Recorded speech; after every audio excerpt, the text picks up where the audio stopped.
नमस्कार। मैं डॉक्टर भवशेखर, सहायक आचार्य राजनीति विज्ञान, राजकीय मीरा कन्या महाविद्यालय उदयपुर। आज हम तृतीय वर्ष कला राजनीति विज्ञान के द्वितीय प्रश्न पत्र अंतर्राष्ट्रीय संबंध के एक और महत्वपूर्ण टॉपिक अंतर्राष्ट्रीय राजनीतिक व्यवस्था पर तनाव शैथिल्य का प्रभाव के संदर्भ में चर्चा करेंगे।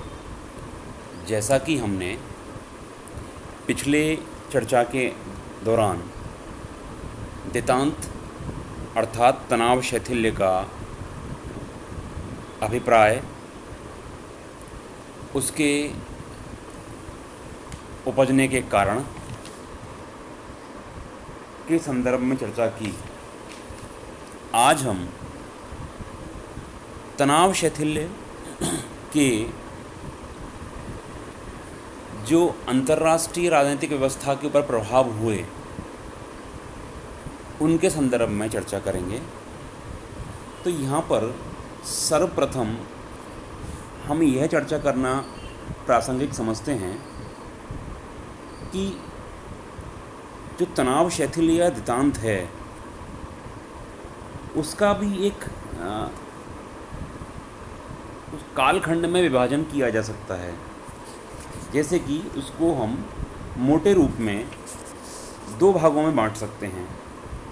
एक तो दितांत का या तनाव शैथिल्य का निष्क्रिय काल और दूसरा तनाव शैथिल्य का सक्रिय काल। इस संदर्भ में जब हम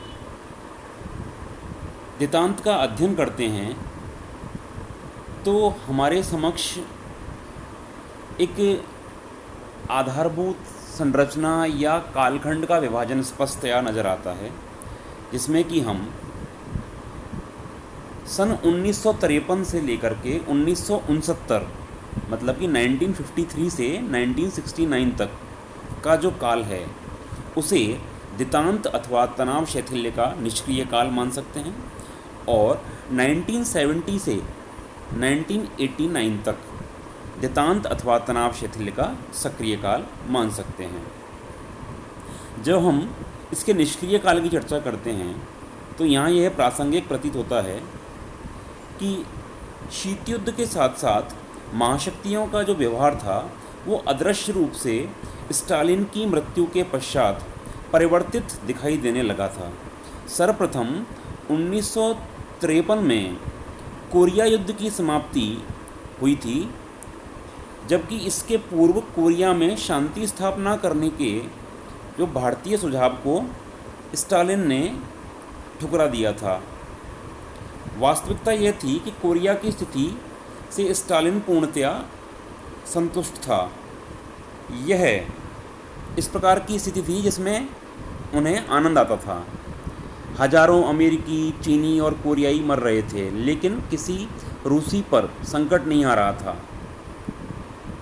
तो इस स्थिति के दौरान जब कोरिया युद्ध का बंद हुआ, फिर 1955 में दोनों महाशक्तियों ने ऑस्ट्रिया की संधि की, जिसमें कि कई बाधाएं सामने आईं। फिर ऑस्ट्रिया की संधि का सबसे बड़ा महत्व यह था कि शीत युद्ध छिड़ने के पश्चात पूर्व और पश्चिम के बीच यह पहला शांति समझौता था। इसके बाद 1955 में एक पैकेज डील समझौते के फलस्वरूप एक साथ 16 राष्ट्रों को संयुक्त राष्ट्र संघ की सदस्यता प्रदान की गई। 1959 में ख्रुश्चेव ने अमेरिका की सद्भावना यात्रा की और कैंप डेविड में राष्ट्रपति आइजनहावर से विश्व शांति के मामलों पर खुलकर विचार किया। तो जब हम इस कालखंड का अध्ययन करते हैं तो हमको एक नीरसता का प्रारंभिक तौर पर एक नीरसता का माहौल या अरुचि का माहौल या फिर तनाव शैथिल्य के क्षेत्र में पहल के अभाव की स्थिति दिखलाई पड़ती है, जो कि 1955 के पश्चात तनाव शैथिल्य के क्षेत्र में एक प्रगति दिखलाई पड़ती है और 1960 तक आते आते यह प्रगति का दौर हमको गति पकड़ता हुआ प्रतीत होता है। फिर भी यह काल तनाव शैथिल्य संबंधों की दृष्टि से निष्क्रिय काल ही कहा जा सकता है, क्योंकि इस काल में U2 विमान कांड जो कि 1960 में हुआ और क्यूबा संकट जो कि 1962 में हुआ जैसी घटनाओं ने शीत युद्ध की चिंगारी में एक घी डालने का काम भी किया। तो इस प्रकार से हम देख सकते हैं कि इस कालखंड में भी कुछ संकट के बादल हमको दिखलाई पड़ते हैं, या जिन्होंने कि शीत युद्ध को पुनः भड़काने का कार्य किया। तनाव शैथिल्य का दूसरा कालखंड है 1970 से लेके 1989 तक, जिसे कि इसका सक्रिय काल कहा जा सकता है। इसके अंतर्गत 20 जनवरी 1969 को रिचर्ड निक्सन अमेरिका के राष्ट्रपति बने। राष्ट्रपति बनने के बाद निक्सन ने अपने उद्घाटन भाषण में विश्व शांति की स्थापना के लिए अन्य देशों के साथ सहयोग करने की इच्छा प्रकट की। उन्होंने स्पष्ट किया कि वह प्रत्येक को अपना मित्र बनाने की आशा नहीं कर सकते, किंतु यह प्रयत्न कर सकते हैं कि कोई हमारा शत्रु ना बने। यह निक्सन का एक सकारात्मक दृष्टिकोण था। सोवियत संघ और अमेरिकी द्वितांत संबंधों में इस दौरान सक्रियता की स्थिति आई। इस दौरान 1970 में मॉस्को और बोन समझौता हुआ, 1971 में बर्लिन समझौता हुआ, पूर्वी और पश्चिमी जर्मनी के बीच 1972 में समझौता हुआ, 1972 में कोरिया का समझौता हुआ, 1972 के अंतर्गत मॉस्को शिखर वार्ता हुई।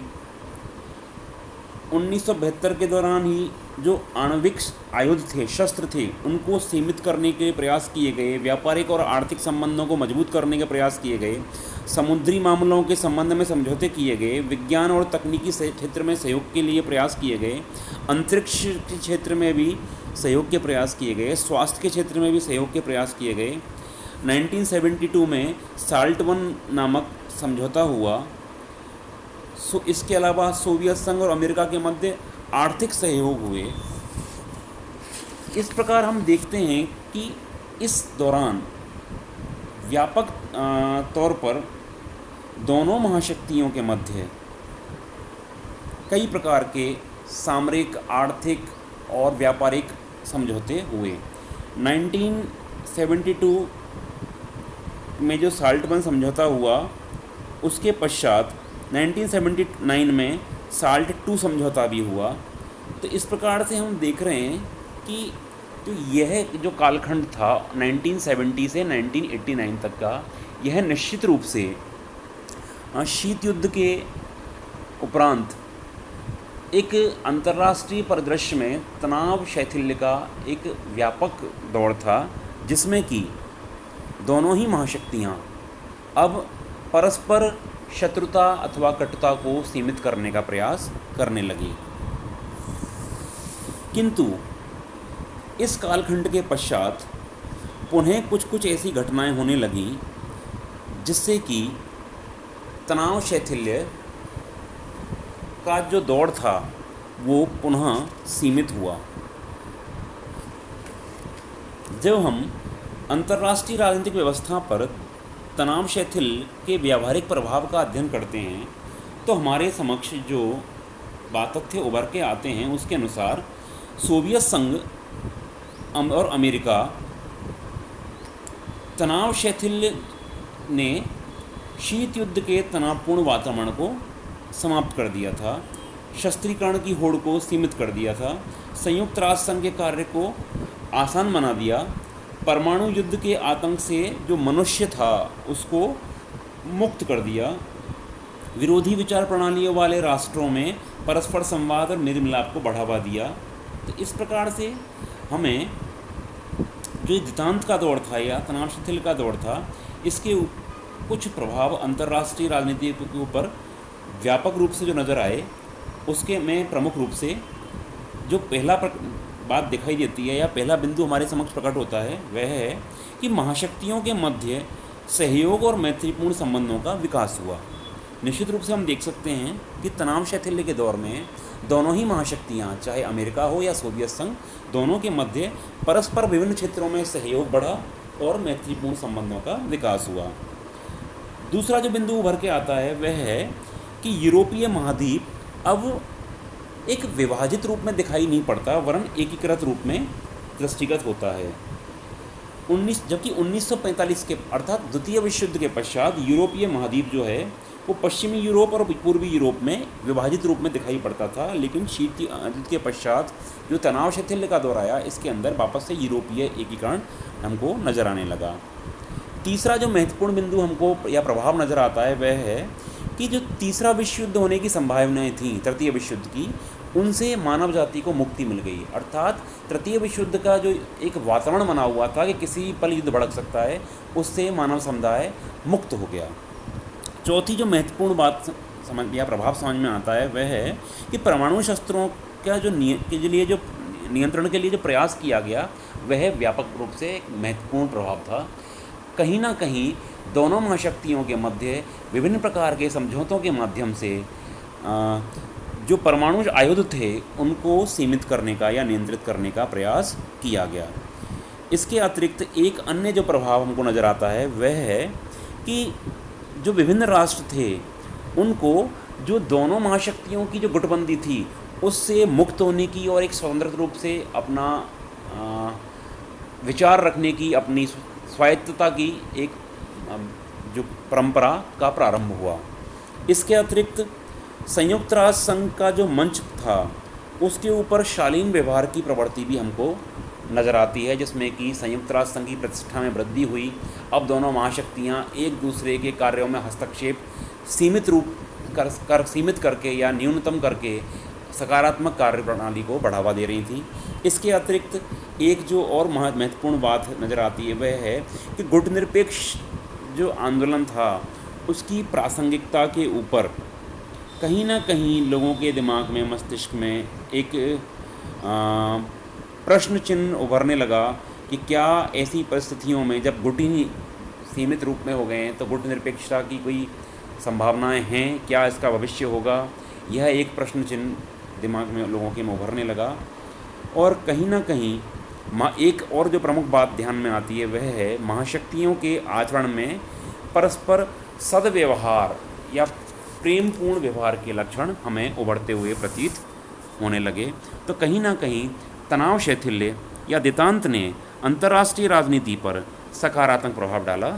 यह हमें आज की चर्चा के दौरान दृष्टिगत होता है। नमस्कार।